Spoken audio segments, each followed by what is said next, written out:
Welcome, ladies and gentlemen, to this video lesson on key concepts of European history. We are in part 2 of 3 parts of period 2, 1648 to 1815.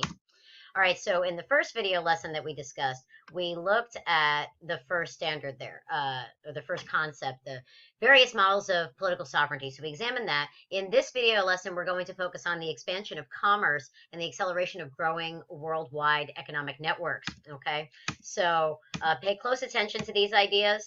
We're also going to discuss the scientific revolution and how that led to emphasis on reason in European culture. And then finally, we're going to take a look at everyday life experiences that were shaped by demographic, environmental, medical, and technological changes. Hold on to your hats, and here we go. All right, so key concept 2.2, we are looking at the expansion of European commerce or economic activity and how that accelerated the growth of a worldwide economic network. Important stuff, right? All right, so let me bring my recorder down here a little bit. Okay, so early modern Europe developed a market economy, okay, that provided the foundation for its global role. A market is basically a place where people can buy and sell goods. The foundational concept of a market is voluntary, the idea that it is a voluntary exchange, the idea that people choose to buy and choose to sell, okay? So labor and trade in commodities were increasingly freed from traditional restrictions imposed by government and corporate entities. So the idea is that an individual person who has labor to offer, that is a service that they can provide, they can go and find someone who needs labor, right? And they can say, hey, listen, I'd like to provide my labor to you. How much are you willing to pay? This is how much I'm willing to work for. You negotiate, work it out. This is the beginning of capitalism, the very beginning of it. You were starting to see a shift during this period, a completion of the shift from mercantilism to capitalism proper. Okay, the agricultural revolution was very important because it raised productivity and it increased the supply of food and other agricultural products. This led to an increase in population, which led to an increase in labor supply, which all of those things contribute to the development of a much larger economy. All right, so the putting out system, or as it's sometimes referred to as the cottage industry, that expanded as increasing numbers of laborers in homes or workshops produced for markets through merchant intermediaries or workshop owners.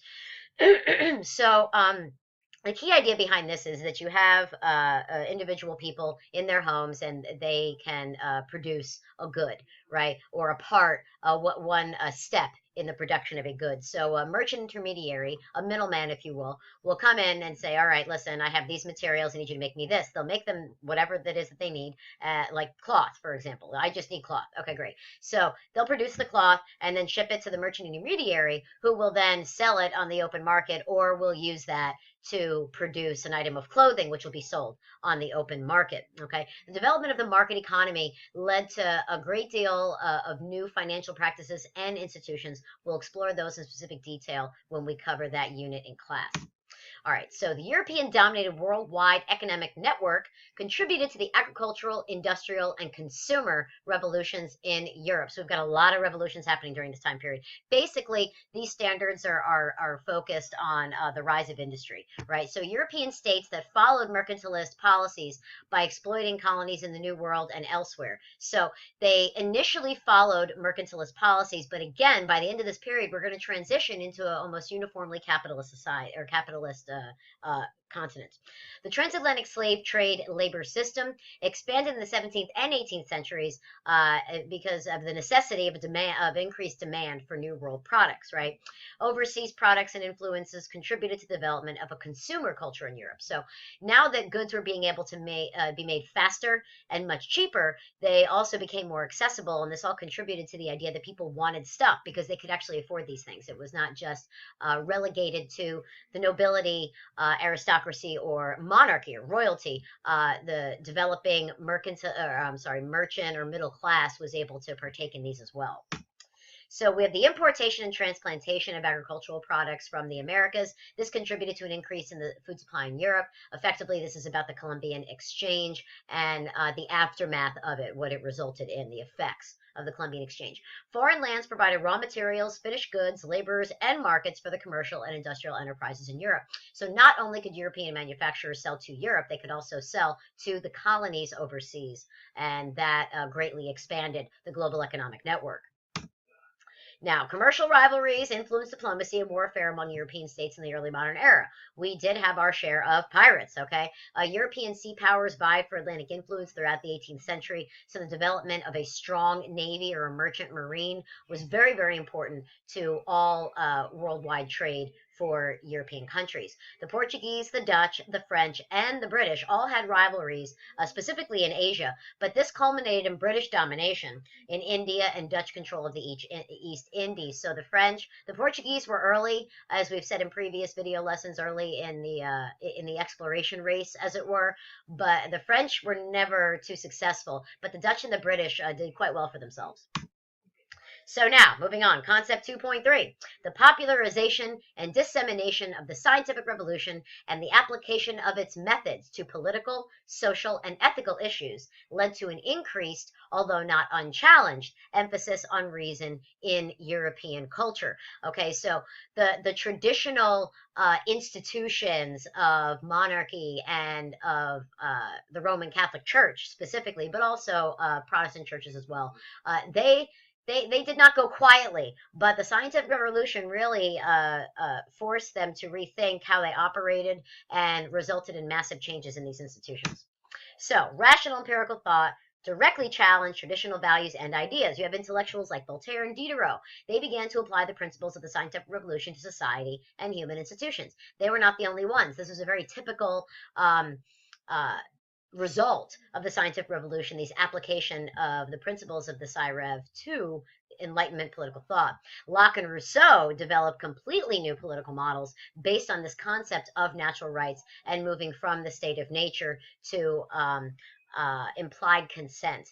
The idea that if you exist in a country, or exist in a society, you voluntarily agree to abide by its rules, but that the basis of these things should be this idea of natural rights, and government's job is to protect those things. And we'll talk about that more when we get into the nitty-gritty of the Enlightenment, which I love. So, to further this, despite the principles of equality espoused by the Enlightenment and the French Revolution, intellectuals such as Rousseau offered new arguments for the exclusion of women from political life, which did not go unchallenged. Many folks had mixed views on what women should be and shouldn't be allowed to do, but Rousseau specifically, as one prime example, there are others, was not about women being directly involved in the day-to-day operations of society. He believed their role was the home and the children, and that was that.